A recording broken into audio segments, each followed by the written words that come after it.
सपन one में यूं तो सभी अपना अपना काम करते थे, मेहनत करके अपना गुजारा करते थे, पर बुरे लोग तो हर जगह होते हैं। सो वहाँ भी एक चोर था, कंजू भेड़िया। भाई वाह, इसे कहते हैं जिंदगी। बिना काम किए बढ़िया जिंदगी जियो। छाती ठोक के बस चोरी करने की कला अपनी चाहिए। राजा शेर सिंह के दरबार में आए दिन शिकायत करने वालों का जमघट लगा रहता था। रानी गिलहरी: महाराज, मैंने इतनी मेहनत से मूंगफली के दाने और काजू इकट्ठे करके अपनी खो में रखे थे, पता नहीं कौन चोरी करके ले गया। चंटू खरगोश: मेरे साथ तो हद ही हो गई महाराज। मैं गाजर और शलगम लेकर आ रहा था, रास्ते में प्यास लगी। गाजर और शलगम एक तरफ रखकर पानी क्या पीने लगा। कोई मेरी सारी गाजरें और शलगम चुरा कर ले गया।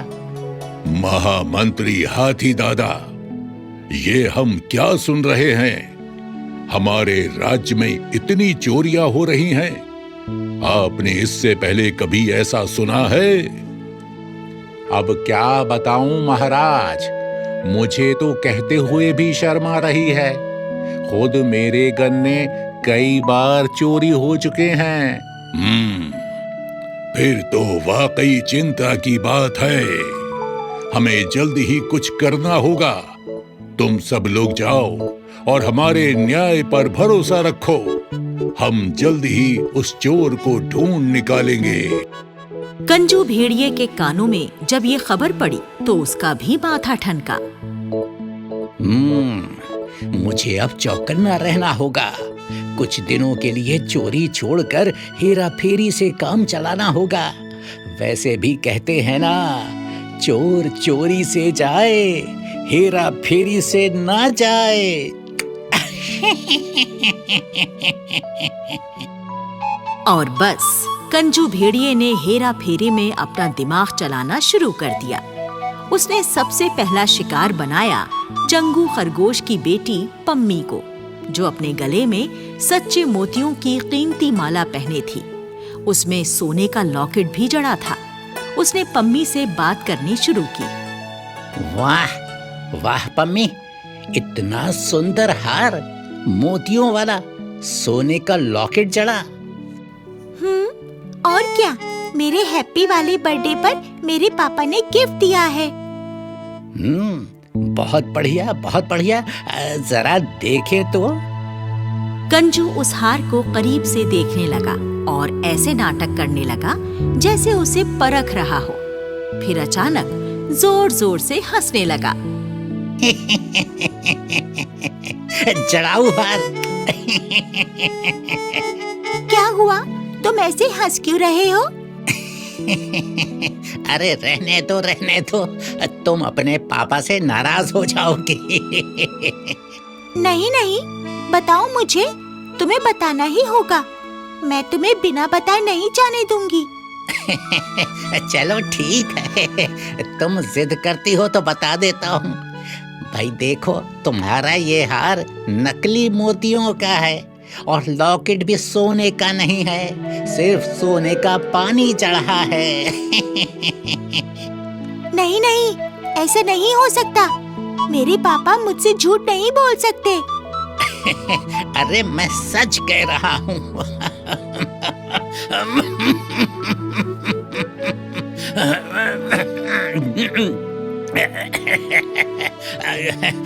पम्मी, मेरा गला सूख गया, थोड़ा पानी लेकर के आना पीने के लिए। जल्दी जाओ, जल्दी जाओ। जैसे ही पम्मी पानी लेने अंदर गई, कंजू ने असली हार को एक जेब में डाला और दूसरी जेब से हूबहू वैसा ही नकली हार निकाल लिया, जो उसने हेरा फेरी करने के लिए पहले से ही बनवा रखा था। पम्मी कुल्हड़ में पानी लेकर आई। ये लो पानी। लाओ।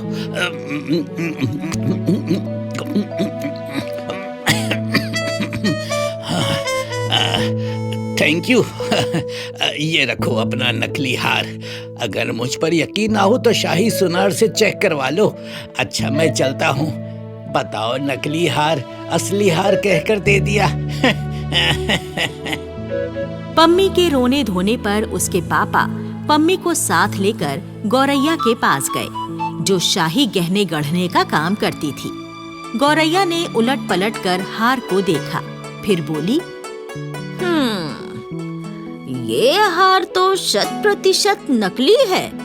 मोती भी नकली हैं और लॉकेट पर भी सिर्फ सोने का पानी चढ़ा है। मैं छोड़ूंगा नहीं उस हंस को। मुझे असली मोतियों का हार कहकर लूट लिया। पम्मी अपने पापा के साथ रोती हुई राजा शेर सिंह के सामने खड़ी थी। सच कहता हूँ महाराज, उजले हंस ने मुझे सच्चे मोतियों का हार कहकर दिया था। फ्लैशबैक। बस ये समझ लो भाई कि कई दिनों की नहीं, कई महीनों की मेहनत है। पता नहीं कहाँ कहाँ डुबकी लगाकर सच्चे मोती ढूंढ कर लाया हूँ। ऐसा नायाब हार तुम्हें दूसरा नहीं मिलेगा। Flashback and. ये तो बहुत ही संगीन अपराध है। हमारे राज्य में पहले तो चोरियां ही हो रही थी, लेकिन अब हेरा फेरी भी होने लग गई। तुम फिक्र मत करो पम्मी, उजले हंस को तुम्हें नकली हार का हर्जाना भी देना होगा। हाथी दादा, उजले हंस को पकड़कर जेल में डालने का प्रबंध कीजिए। पम्मी और उसके पापा के जाने के बाद शेर सिंह ने महामंत्री हाथी दादा से कहा, हाथी दादा, ये तो बहुत गंभीर बात है। ऐसे भला कब तक चलेगा? महाराज, बस कुछ दिनों की मोहलत दे दीजिए। चोर और हेरा फेरी करने वाले दोनों हमारी गिरफ्त में होंगे। कंजू भेड़िया हंस के जेल जाने की खबर सुनकर खुशी से नाचने लगा। भाई वाह, ये हेरा फेरी का धंधा बढ़िया है। करो तुम, फंसे कोई और। हेरा फेरी जिंदाबाद। लेकिन अब मुझे अपना कोई साथी बना लेना चाहिए, नहीं तो मैं फंस सकता हूँ। सारे गलत काम उससे करवाऊंगा और मैं बचा रहूंगा। और बस कंजू ने अपना साथी बनाने के लिए एक शिकार की तलाश शुरू कर दी। एक दिन उसे सप्पू खरगोश अकेला बैठा हुआ दिखाई दिया। कंजू के चेहरे पर कुटिल मुस्कान तैर गई। वो उदास मुंह बनाकर हाथ में रसीली गाजरें लिए उसके पास पहुंचा। क्या बात है दोस्त, उदास क्यों बैठे हो? तुमने मुझे दोस्त कहा, पर मेरा तो कोई दोस्त नहीं है। हाँ सप्पू, मैं तुम्हारा दुख समझ सकता हूँ। मेरा भी कोई दोस्त नहीं है। बिना दोस्त के रहना कितना मुश्किल होता है, तुम ही समझ सकते हो। सप्पू अपने हाथ से कंजू के आंसू पोंछते हुए बोला, रो मत दोस्त, आज से हम दोनों एक दूसरे के दोस्त बनेंगे। हाँ, ये अच्छा रहेगा। लो ये गाजरे खाओ, मैं तुम्हारे लिए ही लाया हूँ। हम एक दूसरे के साथ मिलकर रहेंगे, अपने सभी सीक्रेट्स एक दूसरे को बताएंगे और मिलजुल कर खूब मस्ती करेंगे। बुरे लोगों का ऐसा ही होता है, मीठी मीठी बातों में फंसाकर दोस्त बनकर अपने जाल में फंसा लेते हैं, और एक बार कोई बुरी संगत में फंसा तो उसकी जिंदगी हमेशा के लिए खराब। कंजू भेड़िए और सप्पू खरगोश की दोस्ती खूब गाढ़ी हो रही थी। कंजू ने सप्पू को चोरी करने और जेब काटने के सारे गुर सिखाए। जब सप्पू की ट्रेनिंग पूरी हो गई तो कंजू ने कहा, सुनो दोस्त, कल रात को हमारे सामने के रास्ते में एक आलीशान बारात जाएगी। हमें उसे जमकर लूटना है, सबकी जेबें काटनी है और कीमती चीजें चोरी करनी हैं। फिक्र मत करो दोस्त, अब तो मेरी ट्रेनिंग भी पूरी हो गई है। तुमसे भी 2 कदम आगे निकल कर दिखाऊंगा। वाह, शाबाश, इसे कहते हैं गुरु गुड़ तो चेला शक्कर। आलीशान बारात निकल रही थी। कंजू ने जैसा सप्पू से कहा था, दोनों चोरी करने की नीयत से बारात में शामिल हो गए। अभी कंजू कुछ कर भी नहीं पाया था कि सप्पू ने टिमसी चूहिया के हाथ से माउथ ऑर्गन लेकर बजाना शुरू कर दिया। सबका ध्यान उस तरफ चला गया। तभी एक सफेद बुजुर्ग घोड़ा आगे आया। कौन हो तुम और ये बारात से अलग अपना बाजा क्यों बजा रहे हो?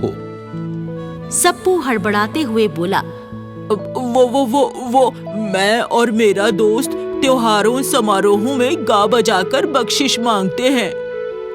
ओह अच्छा, ये लो, कुछ सिक्के हमारी ओर से रख लो। पर साथ ही उस बुजुर्ग घोड़े ने 2 बंदरों को ताकीद कर दी। इधर आओ, सुनो, ध्यान रखना, ये दोनों बारात में न घुसने पाए। एहतियात बरतना अच्छा होता है। चलो बारात आगे बढ़ाओ। कंजू सप्पू की ओर देखकर दांत पीसता रह गया। बारात दूर जाने पर उसने पूछा, अरे, ये तुमने क्या किया? सारा प्लान चौपट कर दिया।